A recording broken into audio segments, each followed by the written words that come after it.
Hello everyone, I'm back. I'm going to do a part two to the explanation for the portfolio reflective essay.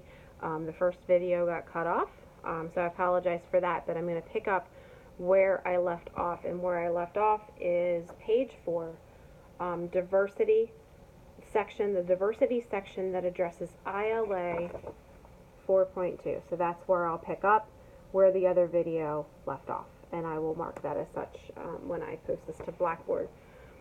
Okay, so we're at the top of page 4. You're going to be asked for this section of the diversity piece to robustly illustrate at least 3 of the following based on your experience as an educator. So again, we're not necessarily relating back to a read class, but to your experience as an educator. And 3 of the following. There are 5 total choices. Specific assistance you give developing literacy learners that is responsive to diversity.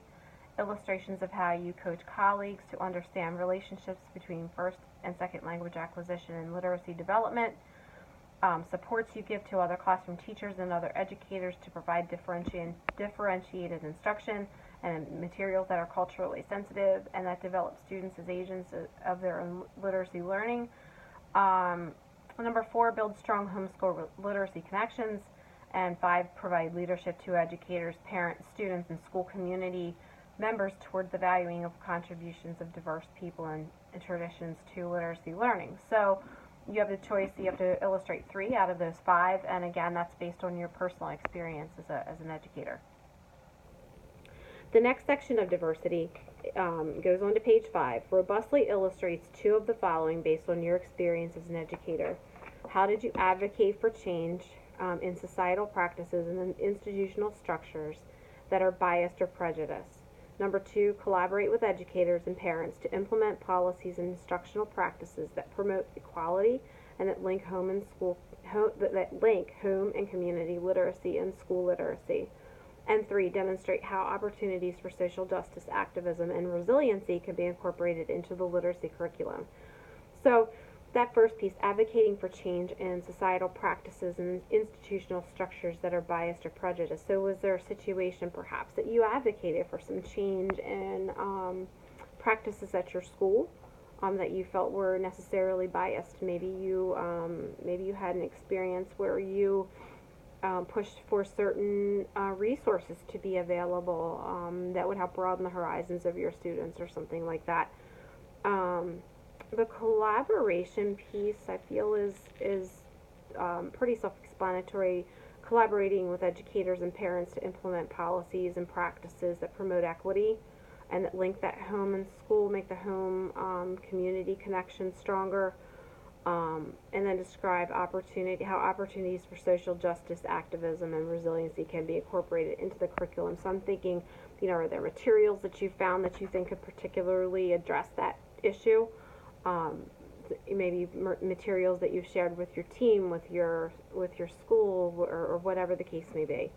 So that's that piece. And again, you're talking about 2 out of those 3, so you get to pick. So that takes care of the diversity piece. Now we're on to the literate environment, which is the second to the last piece to the paper. So for the literate environment, talk about designing a physical environment to optimize students' use of traditional print, digital, and online resources in reading and writing instruction. So now we're going to start talking about environment. Illustrate with creativity at least 3 examples of how you have arranged instructional areas to provide easy access to books and other instructional materials for a variety of individuals, small group, whole class activities, and support teachers in doing the same. So maybe you were able to share some strategies and ways, and maybe perhaps some tips on how to organize their room. Also describe how you have modified those arrangements to accommodate students' changing needs. So again, did you keep it that way the whole time, or how would you modify those arrangements to accommodate students? So you're talking about 3 examples, creatively talking about 3 examples of how you've arranged that physical environment. The second part of the literate environment piece is illustrate with creativity at least 3 examples of how you have created supportive social environments for all students, especially those who struggle with reading and writing. How you model for and support teachers and other professionals in doing the same for all students, and how you have created supportive environments where English learners are encouraged and provided with many opportunities to use English. So you're talking about 3 examples total of all of this, not 3 examples of each of those little things, little pieces to the what's in the block there, but 3 examples of how you have created supportive social environments for all students, and then address the other pieces as well. The next part to the literate environment is talking about, so you've talked about the physical environment, you've talked about the social environment, now you're going to talk about routines. So here you're going to creatively illustrate how all 3 of the following look in your classroom. Understanding the role of routines in creating and maintaining positive learning environments for reading and writing instruction, using traditional print, digital, and online resources. Number 2, create effective routines for all students, especially those who struggle with reading and writing, and support teachers in doing the same for all readers. So you have to address all 3 of those for that piece. And again, talking about routines, that support reading and writing instruction, time allocation, transition from one activity to another, discussions and peer feedback and whatnot.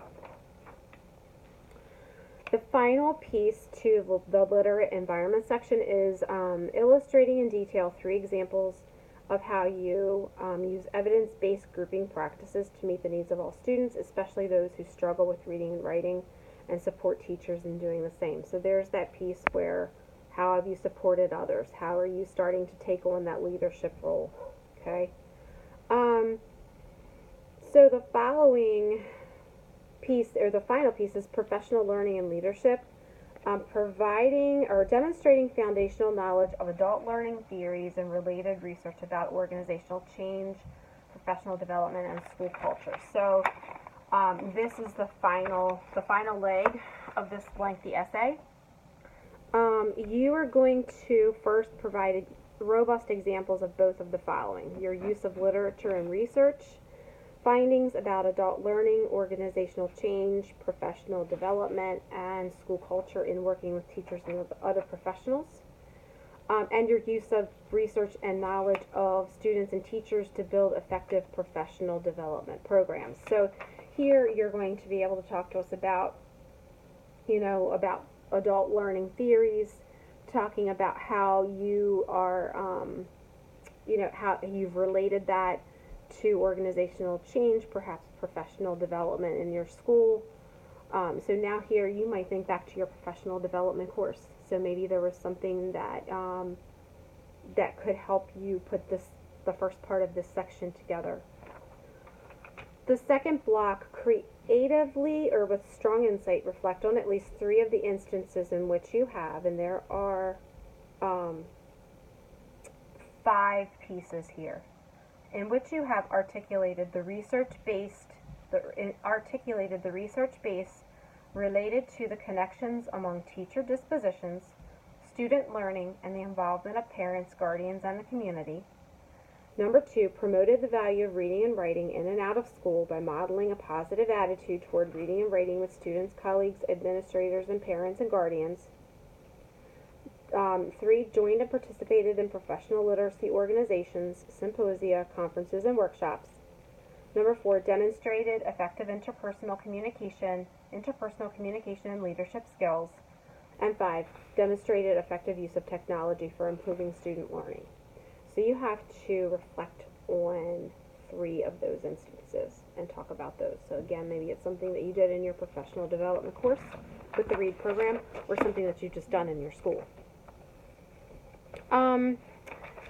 So the next section is thoroughly describing your experiences with all 3. So this has to do with participating in, designing, facilitating, leading, and evaluating effective differentiated professional development programs.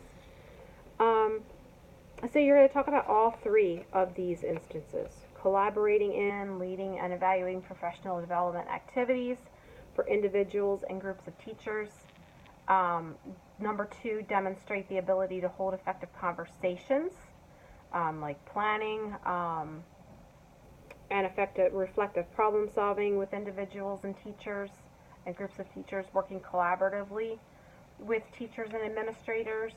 Then number 3, supporting teachers in their efforts to use technology and literacy and assessment instruction. So here you really get to talk about things that you've done, things that you've been able to facilitate within your teams, within your schools. So that's that section there. The final section in the professional learning and leadership piece is to creatively express how you have or could demonstrate 3 of the following. Again, that's a key word there, could. A lot of this, this rubric are things, that you just have to concentrate on the wording, and that's particularly important. So here we're looking for 3 out of the total 4. So number 1, demonstrate an understanding of local, state, and national policies that affect reading and writing instruction. Write or assist in writing proposals that enable schools to obtain additional funding to support literacy efforts. Promote effective communication and collaboration among stakeholders, parents, guardians, teachers, administrators, etc. And finally, advocating with various groups, administrators, school boards, local, state, federal policy-making bodies for needed changes to help, make literacy better in your school. So, again, if you haven't necessarily done some of these, you can talk in a hypothetical sense. What could you do? What could you do to understand and influence local, state, or national policy? So that's the ending piece. And then, of course, your mechanics are there at the end, and it talks about you have to get a minimum of 48 points out of 60 points to be able to not have to do a rewrite in a section.